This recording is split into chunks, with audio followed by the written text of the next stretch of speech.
লাভ language. সূচনা পর্ব। নুজাইফা নুন বরযাত্রী হয়ে এসে নিজেই তিন কবুল বলে বিবাহ বন্ধনে আবদ্ধ হয়ে যাবে, এটা কশ্চিনকালেও ভাবেনি নিষ্প্রভ তালুকদার। বিনা ইনভিটেশনে অসংখ্যবার বিয়েতে কবজি ডুবিয়ে খেয়েছে নিষ্প্রভ। অবশ্য এজন্য তাকে কম কথা বলেনি তার বাবা নাজিম তালুকদার। নিষ্প্রভ সেসব কথা এক কান দিয়ে ঢুকিয়ে অপর কান দিয়ে বের করে দিয়েছে। বিনা ইনভিটেশনে খাওয়ার মধ্যে অদ্ভুত এক ধরনের আনন্দ তৃপ্তি পায় নিষ্প্রভ, যেটা 5 স্টার হোটেলে খেয়েও পাওয়া যায় না। কিন্তু কে জানতো বরযাত্রী হয়ে এসে সে নিজেই বর হয়ে যাবে। নিষ্প্রভ তালুকদার। নাজিম তালুকদার ঝুমুর তালুকদারের জ্যেষ্ঠ সন্তান নিষ্প্রভ তালুকদার। নাজিম তালুকদারের ভাষ্যমতে নিষ্প্রভ তার মায়ের গর্ভের কলঙ্ক, অকালকুষ্মাণ্ড অপদার্থ। বয়স হয়েছে তার, ঘরে এত বড় ছেলে থাকতেও একা হাতে বিজনেস সামলাতে হয় নাজিম তালুকদারের। তিনি কতবার নিষ্প্রভকে বলেছেন তার বিজনেসের কাজে হাত দেওয়ার জন্য, কিন্তু নাজিম তালুকদারের কথা আমলে নেয় না নিষ্প্রভ।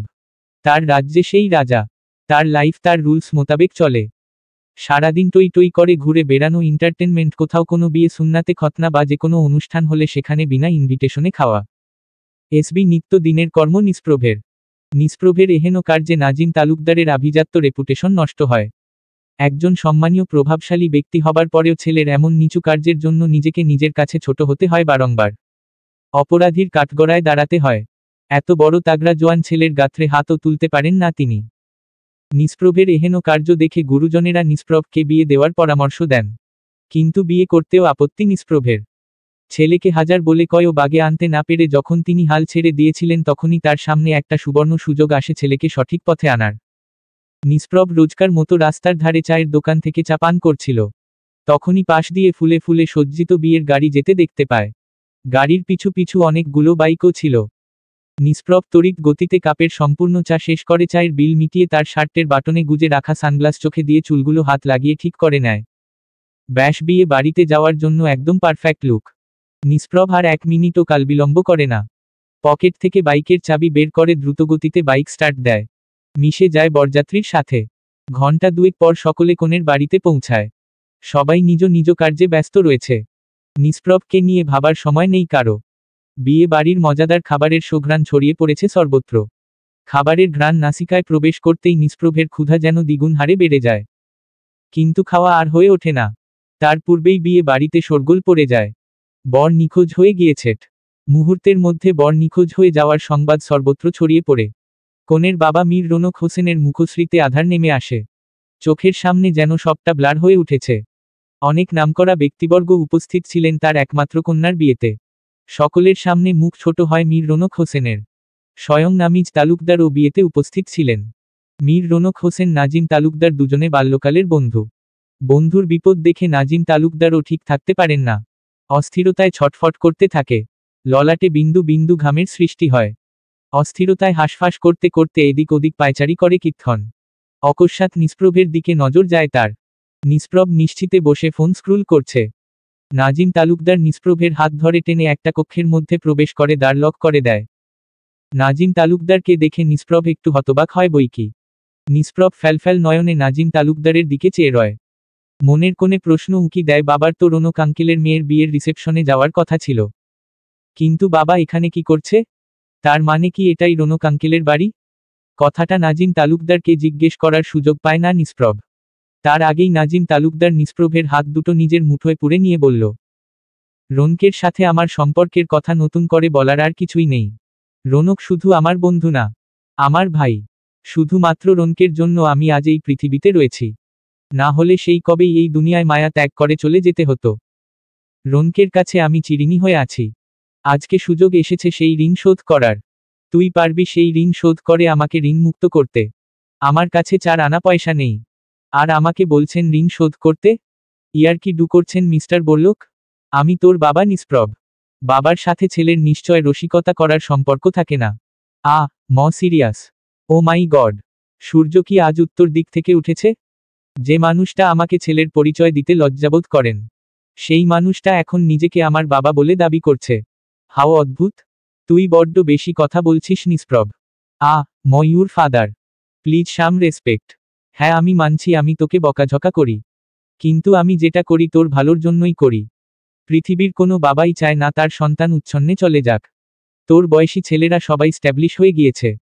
সবার অ্যাচিভমেন্টে তাদের বাবারা প্রাউড ফিল করে, বুক ফুলিয়ে বলে বেড়ায় ছেলের অ্যাচিভমেন্টের কথা। আর এদিকে তুই সারাদিন ভবঘুরে হয়ে ঘুরে বেড়াস। কোথায় থাকিস, কি করিস, কিছুই কাউকে জানানোর প্রয়োজন মনে করিস না।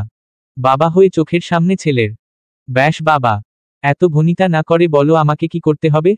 বিয়ে। হোয়াট? বিয়ে মানে? মামা বাড়ির আবদার নাকি? আমি এখানে বিয়ে খেতে এসেছি, বর হতে আসিনি বাবা। তুই তো সরেজমিনে সবটাই দেখলি। পাত্র নিখোঁজ হয়ে যাওয়ার দরুন সবাই রোজা মায়ের ক্যারেক্টার নিয়ে প্রশ্ন তুলছে। সবাই ভাবছে রোজা মায়ের নিশ্চয় কোনো সমস্যা আছে, যেটা জানতে পেরে পাত্র পালিয়ে গিয়েছে। নিজের আদরের মেয়ের সম্পর্কে এমন কটূক্তি শুনে কোনো বাবাই ঠিক থাকতে পারে না। রৌনককে সামলানোর জন্য নিষাদ ভাবিও নেই। প্রচণ্ড ভেঙ্গে পড়েছে রৌনক। আমি রৌনকের মুখের দিকে তাকাতে পারছি না। আজ যা হলো এরপর কোনো ছেলেই হয়তো রোজা মাকে নিজের জীবনসঙ্গী করতে চাইবে না। সমাজের মানুষেরা নানান কথা বলবে, কিন্তু আমি তো জানি রোজা মা কতটা স্নিগ্ধ পবিত্র। বাহ বাহ বাহ, চমৎকার। তুমি বন্ধুর জন্য আমাকে বলির পাঠা করতে চাইছোট বাবা? সরি টু সে বাবা, আমি কোনোদিন তোমার কোন কথা শুনিওনি, আর আজও শুনছি না। আমি এই বিয়েটা করতে পারবো না। রোজা অনেক নম্র ভদ্র রক্ষণশীল পরিবারের মেয়ে। তোর থেকে হাজার গুণ ভালো ছেলে ডিজার্ভ করে রোজা। তোর সাত কপালের ভাগ্য যে রৌনক তোর মতো একটা লাফাঙ্গার হাতে রোজা মাকে তুলে দেওয়ার মনস্থির করেছে। না হলে তোর মতো রোমার ছেলের সাথে কোন বাবা তার মেয়েকে বিয়ে দিবে বলতো? জীবনেও কপালে বুঝ উঠবে না তোর। সারা জীবন সিঙ্গেল সিঙ্গেল বলেই মুখে ফেনা তুলতে হবে। আমৃত্যু সিঙ্গেল থাকব, তবুও তোমার বন্ধুর মেয়েকে বিয়ে করব না। এটাই আমার শেষ কথা বলে নিষ্প্রভ দ্বার খুলতে উদ্যত হয়। নাজিম তালুকদার কি করবে বুঝতে পারছে না। সকাল থেকে একটানা দৌড় ঝাঁপ করে, প্রচণ্ড মাথা ব্যথা করছে। অকস্মাৎ তার মাথায় একটা দুষ্টু বুদ্ধি খেলে যায়। তিনি বাংলা সিনেমার অনেক বড় ফ্যান, সেই সাথে একজন প্রেমিক পুরুষও বটে। শত ব্যস্ততার মধ্যেও নিজের স্ত্রীকে নিয়ে সপ্তাহে একদিন বাংলা সিনেমা দেখতে ভুলেন না তিনি। নিজেকে বাংলা সিনেমার নায়ক জসিম আর তার স্ত্রীকে শাবানার জায়গায় কল্পনা করে ভেসে যান কল্পনার রাজ্যে। সিনেমায় কত দেখেছেন ছেলেমেয়ে বিবাহে নারাজ হলে বাবা মা হার্ট অ্যাটাকের ড্রামা করে তাদেরকে বিবাহে রাজি করাতে। সেই ট্রিকটায় ফলো করেন নাজিম তালুকদার। নিষ্প্রভ দ্বার খুলে বাইরে পা বাড়ানোর আগেই নাজিম তালুকদার দুহাতে বক্ষ চেপে ধরে নিভ্রার মা বলে চিৎকার দিয়ে ওঠে। তার চিৎকার কর্ণকুহরে প্রবেশ করতেই পদযুগল থেমে যায় নিষ্প্রভের। নিষ্প্রভ তড়িৎ গতিতে ছুটে এসে নাজিম তালুকদারকে ধরে বিছানায় বসিয়ে দিয়ে বলল, কি হয়েছে বাবা? কোথায় কষ্ট হচ্ছে তোমার? বলো আমাকে, কোথায় কষ্ট হচ্ছে তোমার? নাজিম তালুকদার কোনো কথা না বলে নিষ্প্রভের থেকে মুখ ফিরিয়ে নেন। চোখে মুখে একটা ব্যথাতুর ছাপ ফুটিয়ে রাখেন। ঠিক যেমন বর্ষণের আগ মুহূর্তে ধরণীর বুকে আধার নেমে আসে, তেমনি আধার নেমেছে নিষ্প্রভের বদনে। আখিদ্বয় ছলছল করছে, বক্ষস্থলে চিনচিনে ব্যথা অনুভব করছে। যদিও নিষ্প্রভের সাথে তার বাবার বনিবনা হয় না, তবুও নিষ্প্রভ তার বাবাকে অনেক বেশি ভালোবাসে। বাবাকে এই অবস্থায় দেখে নিষ্প্রভ নিজেকে কন্ট্রোল করতে পারে না। তার উপর থেকে কঠিন সত্তার খোলস উন্মোচন হট। আখি থেকে পানি গড়িয়ে পড়ার পূর্বেই বৃদ্ধাঙ্গুল দ্বারা পানিটুকু মুছে নিষ্প্রভ নিস্তেজ কণ্ঠে বলল, বিয়ের ব্যবস্থা করো বাবা, আমি রোজাকে বিয়ে করব। বাসর ঘরে ফুলে ফুলে সজ্জিত বিছানায় আপাদমস্তক ঘোমটা টেনে বসে রয়েছে রোজা। শরীর মন দুটোই বিধ্বস্ত প্রায়। সারাদিন অনেক ধকল গিয়েছে, ক্লান্তিতে আখিযুগল ভার হয়ে আসছে। ইচ্ছে করছে গভীর নিদ্রায় শায়িত হতে, কিন্তু তার জো নেই। রোজার দিদা আলেয়া বেগম রোজাকে বারবার বলে দিয়েছেন যতই ঘুম আসুক না কেন না ঘুমিয়ে স্বামীর জন্য অপেক্ষা করতে। স্বামী কক্ষে প্রবেশ করা মাত্রই তাকে বিনয়ের সহিত সালাম দিয়ে দুধের গ্লাস এগিয়ে দিতে। রোজা আলেয়া বেগমকে আশ্বস্ত করেছে যে সে তার সব কথা অক্ষরে অক্ষরে পালন করবে। সে তার বাবার বাধ্যগত সন্তান। ছোটবেলা থেকেই রোজা শান্ত স্বভাবের, ইন্ট্রোভার্ট বলা চলে। মীর রৌনক হোসেনের চোখে রোজা একটা মোমের পুতুল।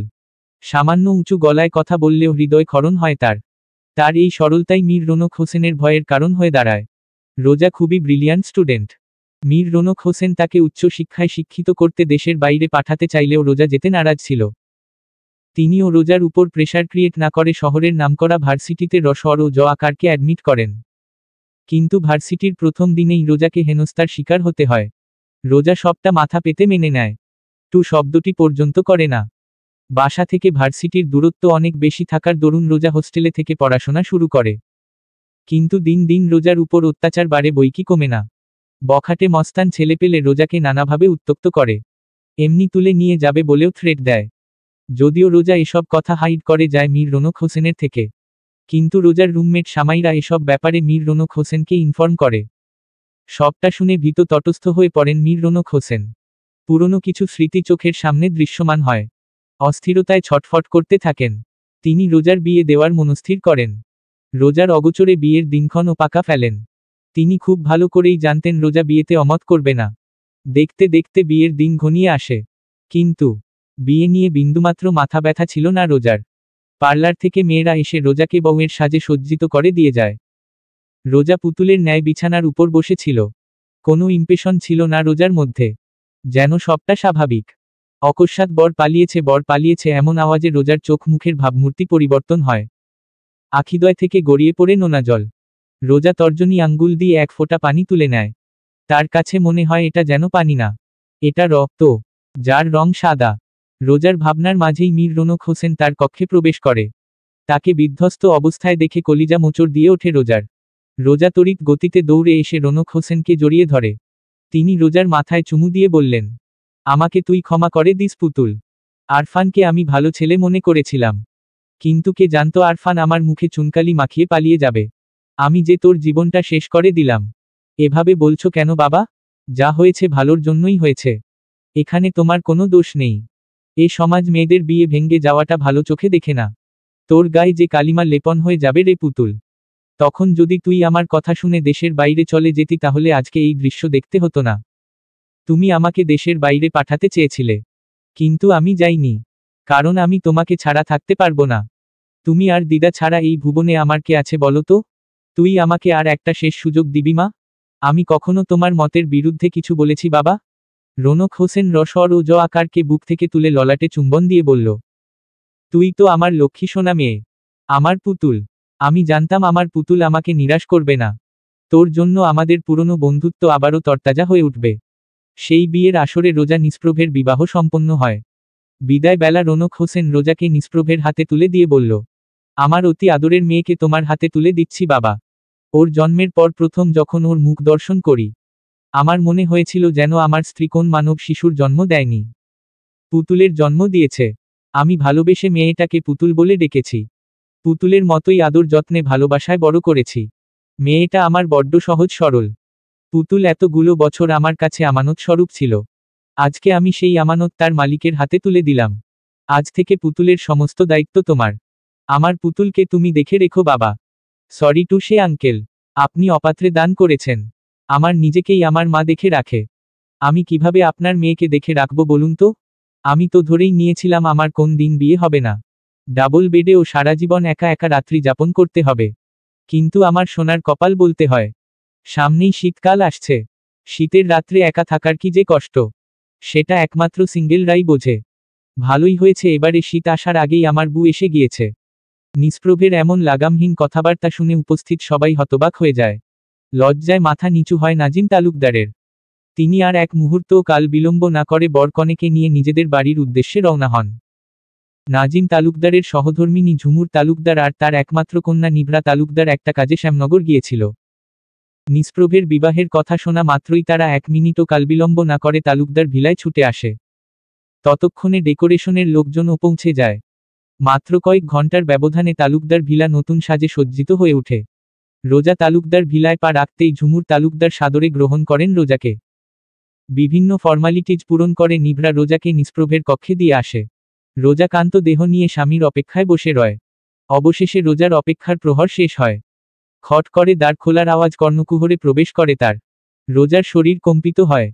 রোজা বিছানা ছেড়ে উঠে এসে নাইট স্ট্যান্ডের ওপর থেকে দুধের গ্লাস নিয়ে গুটি গুটি পায়ে নিষ্প্রভের দিকে অগ্রসর হয়। নিষ্প্রভ দ্বার লক করে কক্ষে প্রবেশ করতেই রোজা মিষ্টি কণ্ঠে সালাম দেয়। যেটা কর্ণকুহরে প্রবেশ করতেই নিষ্প্রভ মনে মনে বলল, আহ, যার কণ্ঠ এত মিষ্টি, সে না জানি দেখতে কত সুন্দর হবে। মনে হচ্ছে জিতে গেছি আমি। লাইফে একটা সুন্দরী বউ থাকলে আর কিবা লাগে। রোজার মাথায় তখনও ঘোমটা টানা রয়েছে। নিষ্প্রভ হালকা কাশি দিয়ে গানের সুরে বলল, মুখের থেকে ওর না, তোমার একটু তোলো সুন্দরী। ভালো করে মুখ না দেখে কি করে যে প্রেম করি। নিষ্প্রভের কথা শুনে রোজা তড়িৎ গতিতে মাথার ঘোমটা ফেলে দেয়। নিষ্প্রভ রোজা পা থেকে মাথা পর্যন্ত চোখ বুলিয়ে বলল, তুই সেই রোজা না যার ছোটবেলায় অনবরত নাক দিয়ে শিং পড়ত, আর তুই জিহ্বা দিয়ে চেটে চেটে সেই শিং খেতি? তুই সেই রোজা না যার ছোটবেলায় অনবরত নাক দিয়ে শিং পড়ত, আর তুই জিহ্বা দিয়ে চেটে চেটে সেই শিং খেতি? ও মাই গড, বাবা কিভাবে পারলো আমার সাথে এমনটা করতে? বাবা জেনে শুনে আমাকে এত বড় একটা বাঁশ দিতে পারলো? সেটা আবার যেন তেন বাঁশ না মামা, একদম আইকাওয়ালা বাঁশ। মাঝে মধ্যে মনে হয় আমি তার নিজের সন্তান না, ব্রিজের তলা থেকে কুড়িয়ে পাওয়া সন্তান। নিজের সন্তানের সাথে কেউ এমন করতে পারে? ছি ছি ছি। আমি একটা চুমু পর্যন্ত ও দিতে পারবো না তোর ঠোঁটে। চুমু দিতে গেলেই তোর জিহ্বা দিয়ে শিং চেটে চেটে খাওয়ার দৃশ্য মনে মনে পড়ে যাবে। কি একটা বিশ্রী ব্যাপার স্যাপার। সুন্দরী মেয়েরা বোকা হয় জানতাম, কিন্তু পিচোট হয় এটা তোকে না দেখলে জানতামই না। রোজা নির্বাক, নিস্তব্ধ হয়ে গিয়েছে। বাসর রাতে বর তার ছোটবেলার স্মৃতিচারণ করবে, এটা কশ্চিনকালেও ভাবেনি রোজা। লজ্জায় কানের লতি পর্যন্ত রক্তিম বর্ণ ধারণ করেছে। রোজাকে এমন লজ্জাজনক পরিস্থিতির সম্মুখীন হতে দেখে পৈশাচিক আনন্দ অনুভব করল নিষ্প্রভ। নিষ্প্রভ মাথার পাগড়ি খুলে বিছানার উপর রেখে বলল, শোন, তুই আমার থেকে দূরে দূরে থাকবি, না হলে তোর হাওয়া গায়ে লাগলে আমিও তোর মতো হয়ে যাব। রোজা দুধের গ্লাস নিষ্প্রভের দিকে এগিয়ে দিয়ে বলল, আমি যদি ভুল না করি তাহলে তুমি সেই নিষ্প্রভ ভাই না যে তার সুন্নাতে খতনার দিন ডক্টরের নাক ফাটিয়ে দিয়ে হসপিটাল থেকে পালিয়ে গিয়েছিল? আমি তো সপরিবারে এসেছিলাম তোমার সুন্নাতে খতনার অনুষ্ঠানে। বরের সুন্নাতে খতনা সচোখে দেখা, রিসেপশনে কবজি ডুবিয়ে খাওয়া, এমন সৌভাগ্য কটা মেয়ের ভাগ্যে হয় বলো তো? রোজার কথা কর্ণকুহরে প্রবেশ করতেই নিষ্প্রভের হাসি মুখে অন্ধকার নেমে এলো। তার সুন্নাতে খতনার ঘটনা মনে পড়তেই লজ্জায় মিশে গেল ভূপৃষ্ঠে। সেবার তারা সপরিবারে ঈদ উদযাপন করতে গ্রামের বাড়ি পলাশপুরে গিয়েছিল। গ্রামের ছেলেমেয়েদের বাইসাইকেল চালানো দেখে নিষ্প্রভ বায়না করে তাকেও বাইসাইকেল কিনে দেওয়ার জন্য। নাজিম তালুকদার নিষ্প্রভকে গিয়ার সাইকেল কিনে দেওয়ার নাম করে হসপিটালে নিয়ে আসে। নিষ্প্রভ নতুন সাইকেল পাওয়ার আনন্দে এতটাই উত্তেজিত ছিল যে তার সাথে কি হতে চলেছে সেটা সে টের পাচ্ছিল না। কিন্তু যখন তার টেস্টের জন্য নিয়ে যাওয়া হয়, তখন ছোট নিষ্প্রভের বুঝতে বাকি রয় না তার সাথে ঠিক কি হতে চলেছে। নিষ্প্রভ ডক্টরের নাক বরাবর ঘুষি মেরে দিয়ে পালিয়ে বাড়ি চলে আসে, কিন্তু শেষ রক্ষা হয় না। বাড়িতে ডক্টর নিয়ে আসেন নাজিম তালুকদার। নিষ্প্রভের চিৎকার চেঁচামেচি লিগালাজ শুনে এক হাট মানুষ তাদের বাড়ি উপস্থিত হয়েছিল। শোরগোল পড়ে গিয়েছিল বাড়িতে। এর পরের ঘটনা মনে করতে চাইল না নিষ্প্রভ। রোজাকে পচাতে গিয়ে সে নিজেই পচে যাবে, এটা কখনো ভাবেনি। নিষ্প্রভের এমন অবস্থা, এখন ছেড়ে দে, বুকে দে বাঁচি। তবুও নিষ্প্রভ নিজেকে রোজার সামনে ছোট হতে দিল না। নিষ্প্রভ ক্যাবলা কান্তের মতো দুই পার্টি দাঁত বের হাসতে হাসতে বলল, আমি সেই নিষ্প্রভ নই মিস রোজা, সরি মিসেস রোজা তালুকদার। তোর কোথাও ভুল হচ্ছে। মানুষ সকালে কি খায় সেটাই দুপুরে ভুলে যায়। আর তোর এত বছরের কথা এখনো মনে আছে? তুই নিশ্চয় কারো সাথে আমাকে গুলিয়ে ফেলছিস। তুই ইচ্ছে করে আমার রেপুটেশন নষ্ট করতে চাইছিস। কিছু কথা আমি চাইলেও ভুলতে পারি না নিষ্প্রভ ভাই। প্রতিনিয়ত পুরনো স্মৃতি তাড়া করে বেড়ায়। নিষ্প্রভ কিছু বলতে যাবে তার আগেই দরজায় করা ঘাত শোনা যায়। নিষ্প্রভ মনে মনে খুশি হয় বইকি। সে খুব করে চাচ্ছিল এই টপিক ক্লোজ করতে। নিজের ছোটবেলার স্মৃতি চারণ করতে মোটেও ভালো লাগছিল না তার। নিষ্প্রভ দ্রুত কদমে হেঁটে দ্বার খুলতেই লতিফা বেগমের হাস্যোজ্জ্বল বদনখানি দেখতে পায়। তার হাতে প্লেট ভর্তি খাবার। এই খাবারগুলো রোজার বাড়ির বিয়ের খাবার।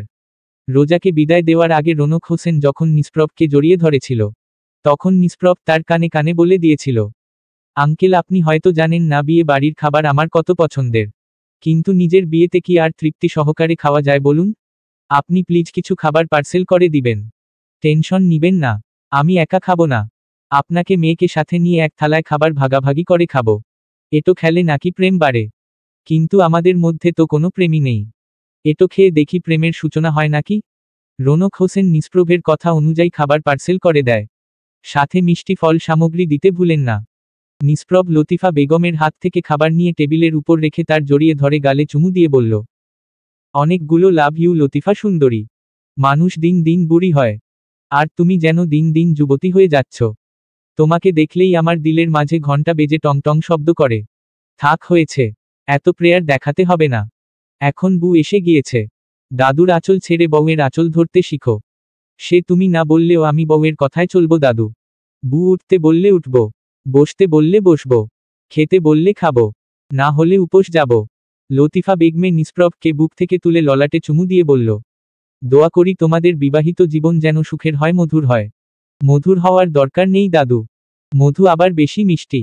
বেশি মিষ্টি হলে দেখা গেল পিঁপড়ার উপদ্রব বাড়বে। তোমাকে নিয়ে আর পারা গেল না।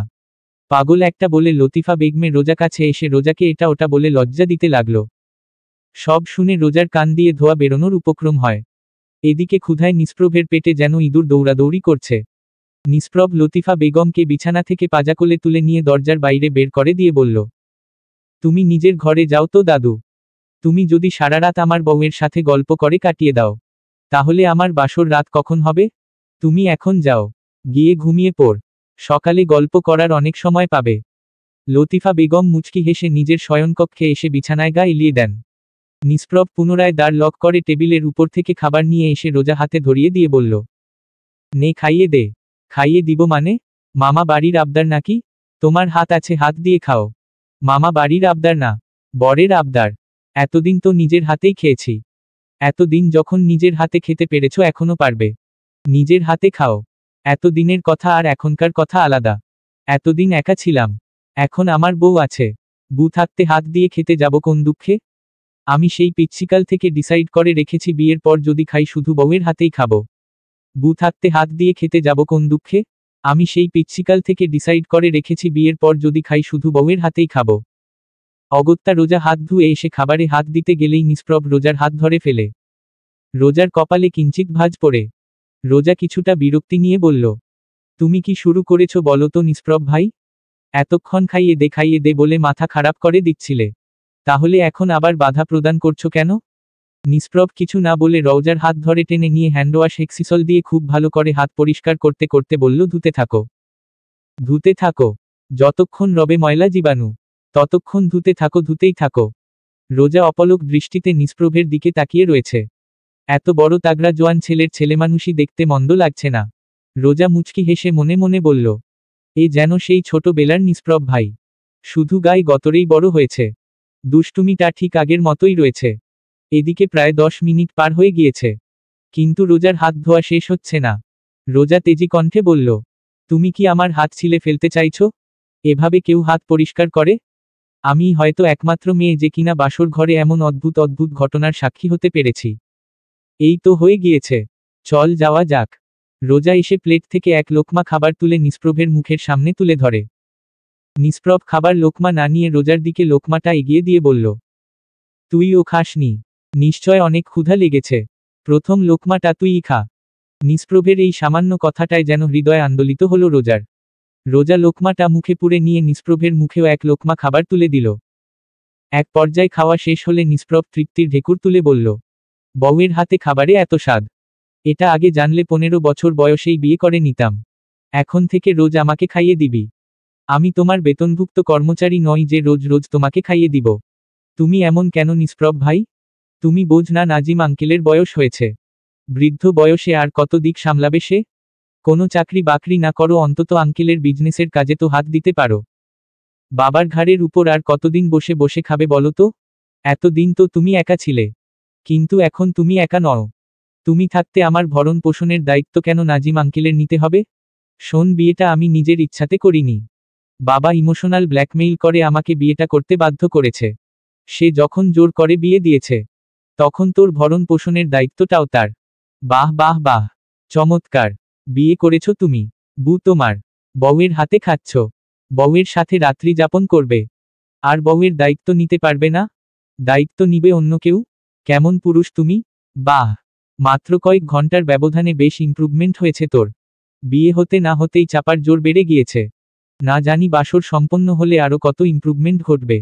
রাত বাড়ছে বই কি কমছে না। চল আমরা দেরি না করে বাসর শুরু করি বলে নিষ্প্রভ রোজার হাত ধরতে গেলেই রোজা এক ঝটকায় নিষ্প্রভের হাত সরিয়ে দিয়ে বলল, ডোন্ট টাচ মি। যতদিন না তুমি আমার দায়িত্ব নিতে পারছোট, ততদিন তুমি আমাকে স্পর্শ করবে না। আমাকে নিয়ে যদি তোর এতই সমস্যা, তাহলে কেন বিয়ে করলি আমাকে? আমি যতটুকু জানি বাবা আমার সম্পর্কে সব কথায় রৌনক আঙ্কেলকে জানিয়েছে। রৌনক আঙ্কেল কিছু বলেনি তোকে? বলেছে। ব্যাস, জেনে শুনে বিষ পান করেছিস। এখন গলা তো জ্বলবেই। বাবার মানসম্মান রক্ষার্থে বিয়েটা করেছি আমি, না হলে তোমার মতো লুজার ছেলেকে আমি জীবনেও বিয়ে করতাম না।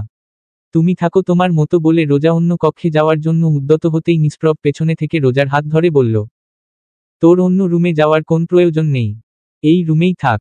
আমি রোমার লুজার হতে পারি, কিন্তু ক্যারেক্টারলেস নয়। তুই নিশ্চিতে থাকতে পারিস বলে নিষ্প্রভ বিছানার উপর থেকে বালিশ নিয়ে সোফার এসে গা এলিয়ে দিল। রোজা নিষ্প্রভের দিকে তাকিয়ে রইল কিক্ষণ। নিষ্প্রভের ঠোঁটের নিচের কালো তিলটা জ্বলজ্বল করছে। রোজার আখিদ্বয় থেকে পানি গড়িয়ে পড়ল। রোজা সন্তর্পণে চোখের পানি মুছে মনে মনে বলল, এক্সট্রিমলি সরি নিষ্প্রভ ভাই। তোমাকে কষ্ট দেওয়ার কোনো ইন্টেনশন ছিল না আমার। But I have nothing to do. আমার হাতে পায়ে বেড়ি পরানো রয়েছে। আমি চাইলেও তোমাকে আপন করে নিতে পারবো না। কাচের জানালা ভেদ করে সকালের তির্যক রশ্মি চোখে মুখে পড়তেই তন্দ্রা ঘোর কাটে রোজার। সকাল সকাল রোদের তাপ বেশ প্রখরতা ছড়াচ্ছে। রোজা 1 মিনিট কালবিলম্ব না করে বিছানা ছাড়ে। গাত্রে এখনো বিয়ের বেনারসি জড়ানো রয়েছে। গত রাতে নিষ্প্রভের সাথে কথা কাটাকাটির পর রোজার মন সাই দেয়নি ফ্রেশ হওয়ার। বিধ্বস্ত দেহ মন নিয়েই বিছানায় গা এলিয়ে দিয়েছে। ক্লান্ত থাকার দরুন কখন যে ঘুমিয়ে পড়েছে নিজেও জানে না। রোজা তড়িঘড়ি করে নেমে দেয়াল ঘড়ির দিকে চোখ পড়তেই চক্ষু চড়কগাছ হয়ে যায়। ঘড়ির কাঁটায় 8টা বেজে 50 মিনিট। রোজার এত বেলা করে ঘুমানোর অভ্যাস নেই।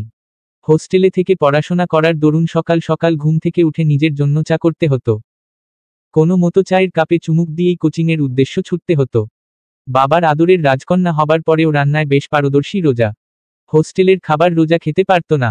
বাইরের অয়েলি ফুড খেতেও নিষেধাজ্ঞা ছিল তার, যার দরুন রোজা নিজেই টুকটাক রান্নাবান্না শুরু করে। আর একটা সময়ে রান্নায় বেশ পারদর্শীও হয়ে যায়। রোজা লাগেজ থেকে কাপড় বের করার সময় অকস্মাৎ নিষ্প্রভের দিকে নজর যায় তার। নিষ্প্রভ একদম বাচ্চাদের মতো গুটিসুটি মেরে শুয়ে আছে। কি নিষ্পাপ লাগছে দেখতে। রোজা জোরপূর্বক দৃষ্টি সরিয়ে নিয়ে ওয়াশরুমে চলে যায়। প্রায় 20 মিনিট পর রোজা শাওয়ার নিয়ে বেরিয়ে আসে। তার পরনে আকাশি কালারের সাথে হালকা একটু ভায়োলেট কালারের সংমিশ্রণের আনারকলি। ড্রেসটা দারুণ মানিয়েছে রোজার গাত্রে। রোজা ভেজা কাপড়গুলো বেকনিতে মেলে দিয়ে আসতেই দরজায় করা ঘাত শোনা যায়। সেই আওয়াজ কর্ণকুহরে প্রবেশ করতেই ঘুম ভেঙে যায় নিষ্প্রভের। নিষ্প্রভ তড়িৎ গতিতে সোফা ছেড়ে বিছানায় এসে শুয়ে পড়ে। রোজা দ্বার খুলে দিতেই লতিফা বেগমের হাস্যোজ্জ্বল মুখখানি দেখতে পায়। তিনি দুষ্টু হেসে রুমে প্রবেশ করে নিষ্প্রভের পাশে বসে নিষ্প্রভের মাথায় হাত বুলিয়ে দিয়ে বলল, দেখ দাদু ভাই, বয়স হয়েছে আমার। চামড়ায় ভাঁজ পড়েছে। কতদিনই বা বাঁচব বলো? তোমার বু দেখার বড্ড স্বাদ ছিল আমার। সেই স্বাদ পূরণ করেছ তুমি, এখন জলদি জলদি নাতির ঘরে পুতি নিয়ে আসো তো। শেষ বয়সে এসে তাদের সাথে একটু হাসিঠাট্টা করে সময় কাটালে মন্দ হবে না। নিষ্প্রভ লতিফা বেগমের কোলে মাথা গুজে দিয়ে বলল, এখন পর্যন্ত বুকে একটা চুমুই খেতে পারলাম না। আর তুমি এসেছ নাতির ঘরের পুতির গল্প শোনাতে? এখন পর্যন্ত বুকে একটা চুমুই খেতে পারলাম না। আর তুমি এসেছ নাতির ঘরের পুতির গল্প শোনাতে? আমার মনে হয় না তুমি নাতির ঘরের পুতি দেখে মরতে পারবে। বিয়ে করেও যদি বু ছাড়া থাকতে হয়, তাহলে বিয়ে করার থেকে না করেই ভালো ছিল। তুমি আর কখনোই নাতির ঘরের পুতি দেখার কথা বলবে না দাদু। আমার বুকে চিনচিনে ব্যথা হয়। নিষ্প্রভের এমন লাগামহীন কথাবার্তা শুনে খুক খুক করে কেসে উঠল রোজা। সেদিকে দৃষ্টি যায় নিষ্প্রভের। নয়নে নয়নে মিলিত হতেই কেঁপে উঠে রোজা। তড়িৎ গতিতে দৃষ্টি নামিয়ে নেয়। নিষ্প্রভের দৃষ্টির অনলে দগ্ধ হতে চায় না সে। রোজা রুম থেকে বের হওয়ার জন্য উদ্যত হতেই লতিফা বেগম রোজার হাত ধরে বলল, তুমি কই যাও সুন্দরী? নিচে যাচ্ছি দাদু। অনেক বেলা হয়ে গিয়েছে। আন্টি নিশ্চয় খুব বকা দিবে আমাকে। দেখো নাতবু, আমি জানি তুমি এই যুগের মেয়ে। তোমার ড্রেসআপ সেন্স একটু অন্যরকম। আমি বলছি না তুমি সবসময় শাড়ি পরে থাকো। বরং তুমি যে পোশাকে কমফোর্ট ফিল করবে, সেই পোশাকটি পরবে। তোমাকে কেউ কিছু বলবে না। কিন্তু তোমার তো সদ্য বিয়ে হয়েছে। প্রতিবেশীরা এসেছে নতুন বউ দেখতে। তাই বলছি কি, এই পোশাক ছেড়ে যদি শাড়ি পরে যেতে তাহলে ভালো হতো। রোজা আলতো করে লতিফা বেগমের হাত দুটো নিজের হাতের মুঠোয় পুরে নিয়ে বলল, তুমি হয়তো আমাকে জানো না দাদু। আমি এ যুগের মেয়ে হলেও অনেক ব্যাকডেটেড। বাবার এত টাকা পয়সা থাকার পরেও কখনো পার্লারে যাইনি। হাইড্রা ফেসিয়াল করিনি। চুল স্ট্রেট করিনি। মডার্ন ড্রেস পরিনি। কোনো পার্টি ক্লাবে গিয়ে এন্টারটেনমেন্টে মেতে উঠিনি। সব সময় পড়াশোনা নিয়েই ব্যস্ত থেকেছি। বলতে পারো একদম সিম্পল লাইফ লিড করেছি। আমাকে নিয়ে তোমার একদমই টেনশন করতে হবে না। আমি শাড়ি পরেই যাব। কিন্তু এখানে আমার 2টা প্রবলেম আছে। প্রথমত, আমি শাড়ি পরতে পারি না। দ্বিতীয়ত, আমার কাছে কোনো শাড়ি নেই। যা আছে সব 3 পিস গাউন আনারকলি। সেসব নিয়ে তোমার এত ভাবতে হবে না সুন্দরী। তুমি এসো আমার সাথে বলে লতিফা বেগম রোজার হাত ধরে নিজের রুমে নিয়ে এসে নিজের আলমারি থেকে একটা লাল জামদানি শাড়ি পরিয়ে দেয়। শাড়িটা তিনি নিষ্প্রভের বউয়ের জন্যই কিনে রেখেছিলেন। কিছুদিন আগে নিভ্রার জন্মদিনে তিনি নিভ্রাকে গিফট করার জন্য শাড়ি কিনতে গিয়েছিলেন। তখনই এই লাল টুকটুকে শাড়িটার দিকে নজর যায় তার। ব্যাস, তিনি নিভ্রার সাথে সাথে নিষ্প্রভের বউয়ের জন্যেও শাড়িটা নিয়ে নেন। শাড়ি পরানো শেষ হলে গলায় স্বর্ণের হার, কানে দুল, হাতে মোটা বালা পরিয়ে দিয়ে বললেন, মাশা আল্লাহ, আমার দাদুভাইয়ের বুকে কাঁপন সৃষ্টি করার জন্য তোমার এই রূপই যথেষ্ট সুন্দরী। অওজা লজ্জা পেয়ে বলল, ধ্যাত তুমি যে কি বলো দাদু।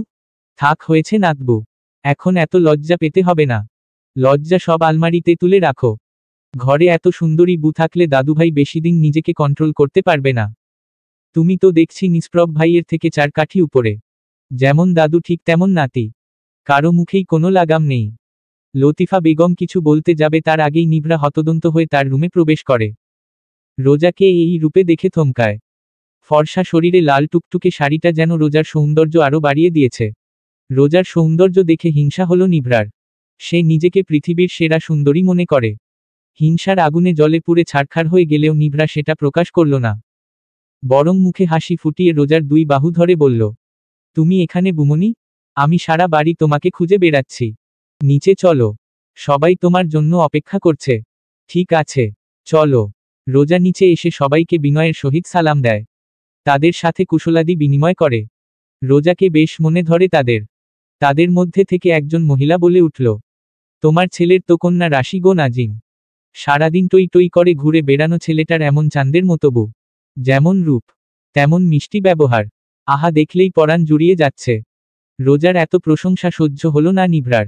সে সকলের সামনে বলে উঠল, বুমনির 7 কপালের ভাগ্য যে আমার ভাইয়া তাকে বিয়ে করেছে, না হলে সারা জীবন আইবুড়ো হয়ে থাকতে হতো। আপনারা সবটা জানেন না দাদি, বুমনির তো অন্য ছেলের সাথে বিয়ে ঠিক হয়েছিল। নিশ্চয় কোনো কুকৃতি ফাঁস হয়েছিল, যেটা জানতে পেরে পাত্র বিয়ে না করেই পালিয়েছে। আর আমার বাবাকে সহজ সরল পেয়ে রৌনক আঙ্কেল তার মেয়েকে আমার ভাইয়ার গলায় ঝুলিয়ে দিয়েছে।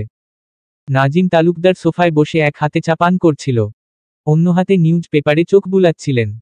নিভরার কথা শুনে তিনি তড়িৎ গতিতে সেগুলো ফেলে দিয়ে চপল পায়ে নিভরার দিকে এগিয়ে এসে ঠাস ঠাস করে নিভরার গালে থাপ্পড় বসিয়ে দেন। চোখ দিয়ে যেন রত ঝরছে তার। 15 বছরে একটা বারের জন্যও মেয়ের গায়ে হাত তোলেননি তিনি। নিভরা যেন পাথর হয়ে গিয়েছে, তার যেন নিজের চোখকে বিশ্বাস করতে কষ্ট হচ্ছে। নিভরা গালে হাত দিয়ে বলল, তুমি আমাকে মারলে বাবা? তোমার একটুও হাত কাঁপেনি বাবা?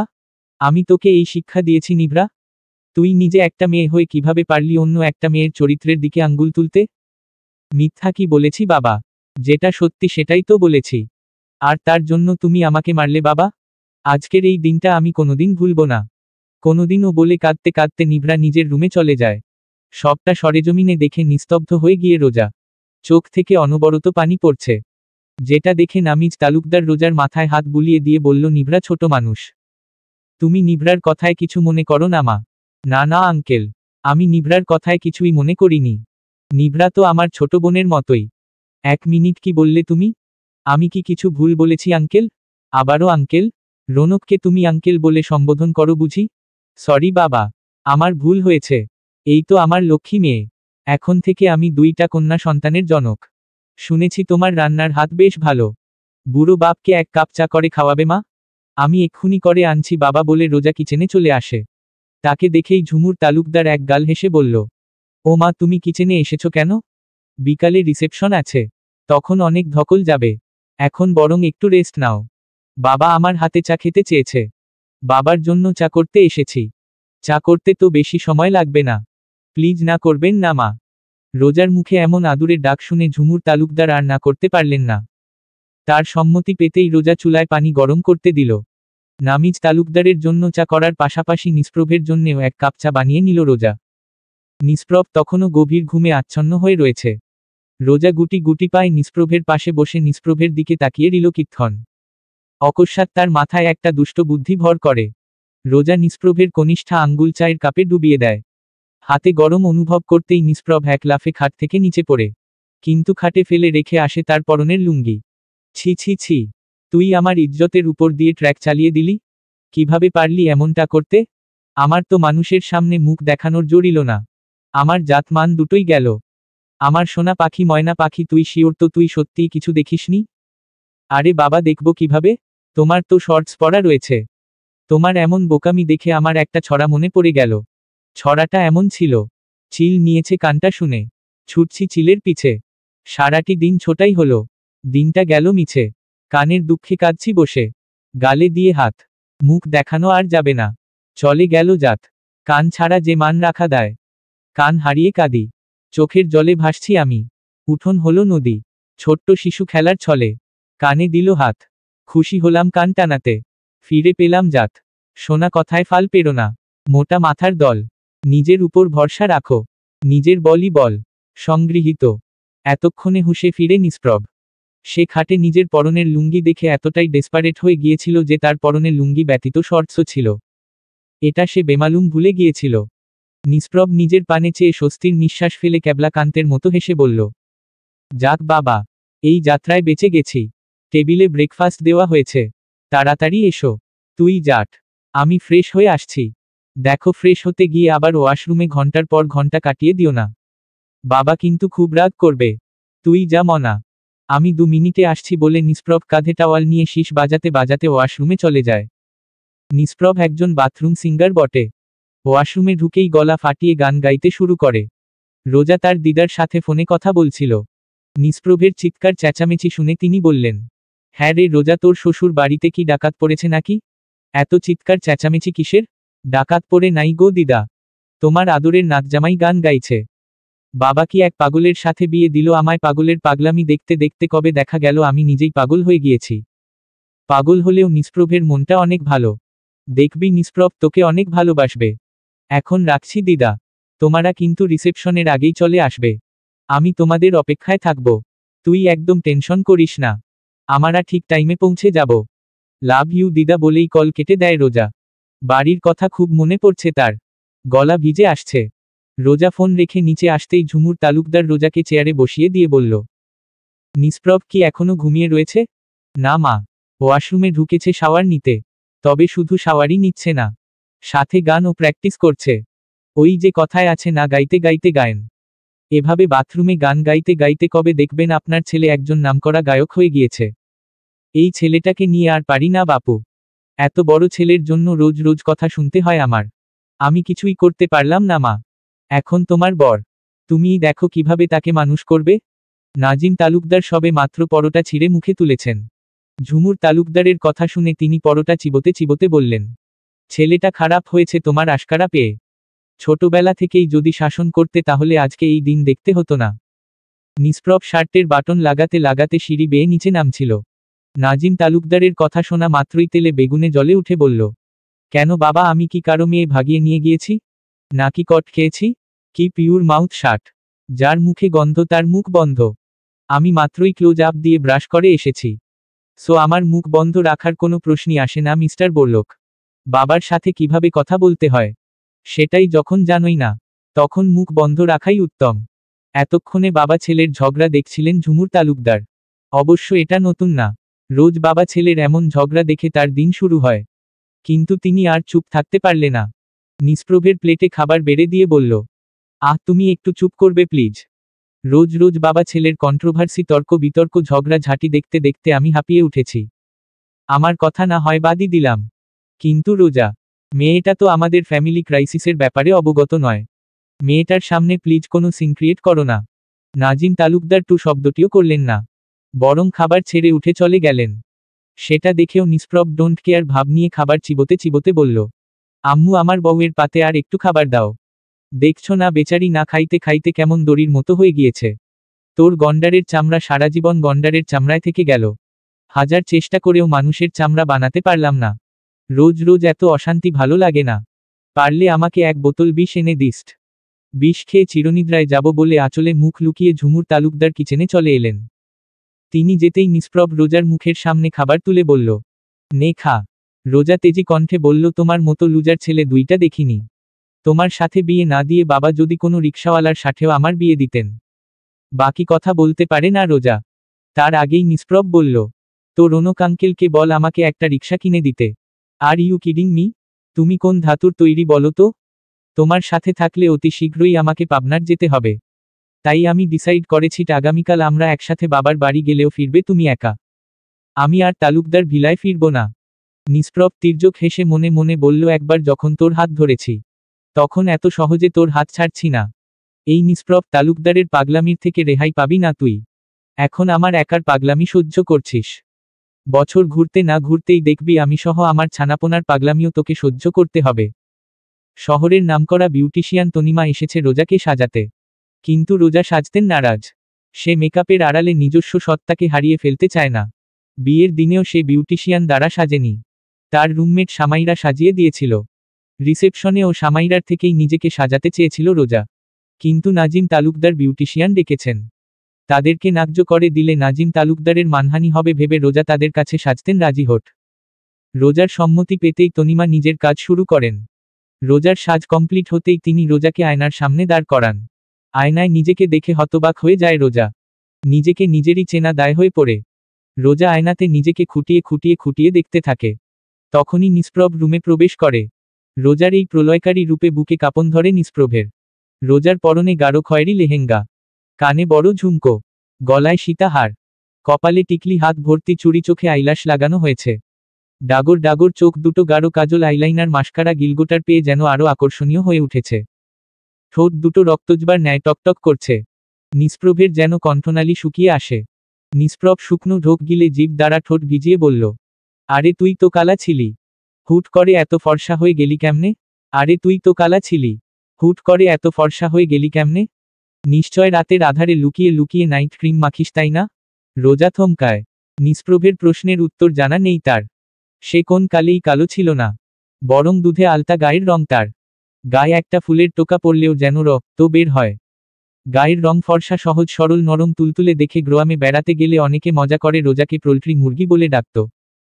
স্কুল, কলেজ, ভার্সিটি সব জায়গায় সে সুন্দরীদের তালিকায় 1 নম্বরে ছিল।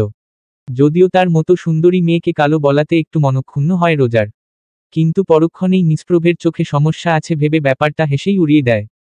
রোজার থেকে রেসপন্স না পেয়ে আশাহত হল নিষ্প্রভ, কিন্তু সে যেন পণ করেছে আজ সে রোজার ফর্সা হবার গোপন রহস্য তার পেট থেকে বের করেই ছাড়বে। নিষ্প্রভ দমে না, বরং তেজি কণ্ঠে বলল, শুনেছি মেয়েরা খুব করে স্বীকার করলেও কোন ক্রিম মেখে ফর্সা হয়েছে সেটা নাকি বলতে চায় না। এখন মনে হচ্ছে কথাটা যে বলেছে সে যথার্থই বলেছে। রোজার নিষ্প্রভের প্রশ্নের কোন উত্তর দিল না, বরং তার দিকে প্রশ্ন ছুড়ে দিল, তুমি এই সময়ে?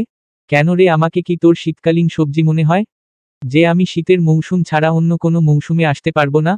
এ বাবা, আসতে পারবে না কেন? তোমার ঘর, তুমি যখন খুশি আসতে পারো। নিষ্প্রভ মাথা চুলকে লজ্জা পাওয়ার ভঙ্গিমায় বলল, ঘরের পাশাপাশি বুটাও তো আমার। বু শব্দটা শুনে কলিজা ছ্যাত করে উঠে রোজার। অদ্ভুত এক প্রশান্তিতে ছেয়ে যায় দেহ মন। রোজা তড়িৎ গতিতে নিষ্প্রভের পানে চায়। নিষ্প্রভের পা থেকে মাথা পর্যন্ত অবলোকন করে যেন 440 ভোল্টেজের শক খায়। অটোমেটিক গাল হা হয়ে যায় তার। নিষ্প্রভের পরনে সাদা শার্ট, গলায় টাই বাঁধাট, পকেটে লাল পকেট স্কয়ার, নিচে প্যান্টের পরিবর্তে রয়েছে লুঙ্গি। নিষ্প্রভ হাত দিয়ে রোজার মুখ বন্ধ করে দিয়ে বলল, এমনভাবে গাল হা করে থাকলে অতিশীঘ্রই তোর গালে মশা মাছি ঢুকে বংশবিস্তার শুরু করে দিবে। সবাই তো আর আমার মতো স্লো না, বউয়ের মন জোগাতেই পারলাম না, আর বংশবিস্তার। Are you crazy? তুমি বিয়ের রিসেপশনে লুঙ্গি পরেছ? বিয়ের রিসেপশন বলে কথা, এক্সক্লুসিভ আউটফিট না হলে হয় বল? তাই বলে লুঙ্গি পরবে? কাম অন রোজা, তুই আসলেই বড্ড সেকেলে। আধুনিক যুগের আধুনিক স্টাইল। আমি ব্যাকডেটেড হলেও আমি যে ভার্সিটিতে অধ্যয়নরত সেখানে অনেক স্টাইলিশ ছেলেমেয়েদের আনাগোনা রয়েছে। কই তাদের মধ্যে তো কারো এমন কস্টিউম দেখতে পেলাম না। এটা নিষ্প্রভের তৈরি করা স্টাইল। মনে রাখবি, নিষ্প্রভ তালুকদার কারো স্টাইল ফলো করে না, সে নিজে স্টাইল তৈরি করে। তোমার সাথে কথা বলাটাই বেকার। যত সব পাগল ছাগল এসে জুটেছে আমার কপালে বলে রাগে গোজগোজ করতে করতে রোজা বেরিয়ে আসে। রোজাকে বের হতে দেখেই ঝুমুর তালুকদার রোজার দিকে এগিয়ে গিয়ে নিজের চোখের কোণা থেকে একটু কাজল নিয়ে রোজার কপালে আলতোভাবে ছুঁয়ে দিয়ে বলল, মাশা আল্লাহ, আমার মেয়েটাকে অনেক সুন্দর লাগছে, কারো নজর না লাগুক। ঝুমুর তালুকদারের এমন আদরমাখা কথা শুনে আবেগী হয়ে উঠে রোজা। চোখের কোণে পানি জমে তার। বেশিদিন মায়ের ভালোবাসা পাবার সৌভাগ্য হয়নি তার। ঝুমুর তালুকদারকে যতবার দেখে ততবারই তার মায়ের মুখটা তার সামনে দৃশ্যমান হয়। রোজা দুহাতে ঝুমুর তালুকদারকে আঁকড়ে ধরে। ঝুমুর তালুকদার ও রোজাকে বুকের সাথে মিশিয়ে নেন।